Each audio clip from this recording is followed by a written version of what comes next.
Ihanda ang iyong mga puso sa pagdating ni Jesus.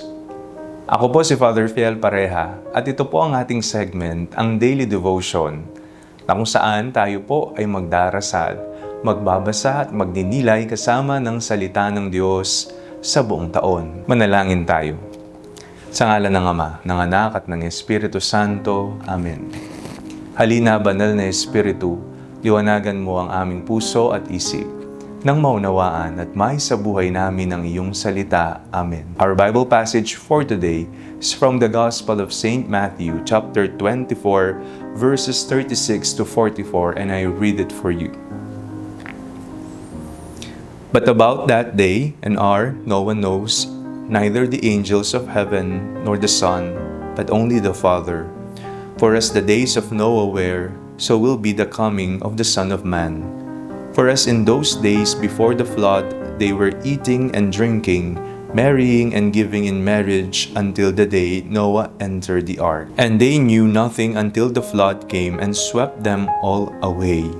So too will be the coming of the Son of Man. Then two will be in the field, one will be taken and one will be left. Two women will be grinding meal together, one will be taken and one will be left. Keep awake therefore, for you do not know on what day your Lord is coming. But understand this, if the owner of the house had known in what part of the night the thief was coming, he would have stayed awake and would not have let his house be broken into. Therefore, you also must be ready, for the Son of Man is coming at an unexpected hour. Tayo po ay nasa panahon na ng Adbyento. Ito po ang unang linggo ng Adbyento. Ang Adbyento sa kanyang pakahulugan ay nangangahulugan pong may darating. At dahil may darating, kinakailangang maghanda. Ano ang kailangang ihanda? Una, alalahanin po natin ang dalawang pagdating ni Jesus. Ang unang pagdating niya ay nangyari na noong unang Pasko sa Bethlehem, the coming in the flesh. At ang kanyang ikalawang pagdating, coming in glory o tinatawag nating parusiya, hindi pa po natin alam kung kailan. Hinihintay natin ito. Kaya nga sa banal na misa, palagi nating inaawit, si Kristo'y namatay, si Kristo'y nabuhay, si Kristo'y babalik sa wakas ng panahon. Kailan ang wakas ng panahon?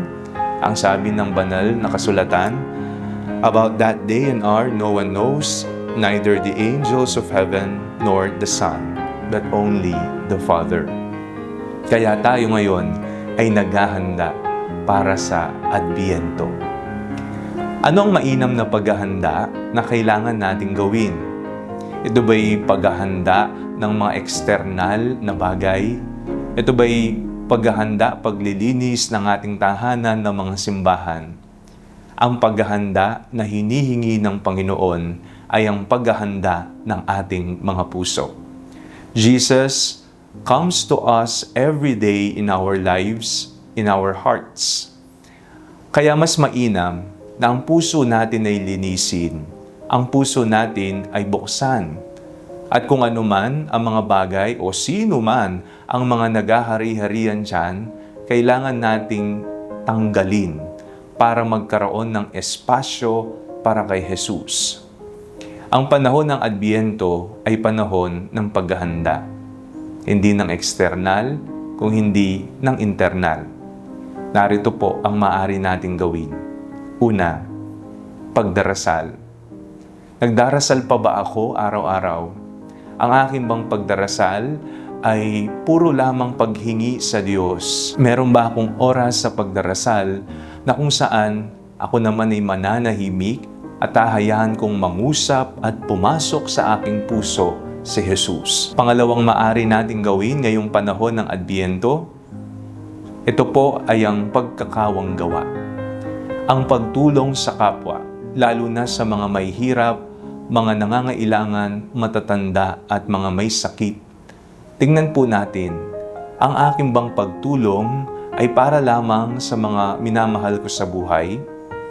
Ang aking bang pagtulong ay may kondisyon humihingi ng kapalit. Kung ganun pa lamang ang iyong pagtulong, hindi ito pagkakawang gawa. Kung hindi, makasarili pa rin dahil may hinihintay na kapalit. Gawin mo ang iyong pagtulong, sabi nga ng Panginoong Jesucristo sa Biblia, dun sa mga hindi ka magagantihan. Hindi sila makakabawi sa iyo kasi wala sila. Ganun ang kailangan nating gawin. Gumawa ka kahit isa lamang ngayong linggo, ngayong araw, ng isang kawang gawa. Makatulong sa mga nangangailangan. Pangatlo, maaari nating dagdagan ang oras ng pananahimik, silence. Takot ang tao sa katahimikan. Dahil sa katahimikan, doon lumilitaw ang mga multo ng kahapon, ang mga mapapait na eksena ng ating buhay, o maging ang mga taong ayaw pa nating pakawalan, i-let go. Pero ang pananahimik ay isang paghilom sa kaluluwa. Doon natin nakikita kung ano, nasaan na ba tayo, at anong dapat nating gawin para tayo makapaglakbay dito sa mundo ng maayos at mapayapa sa pamamagitan ng paggabay ng banal na Espiritu.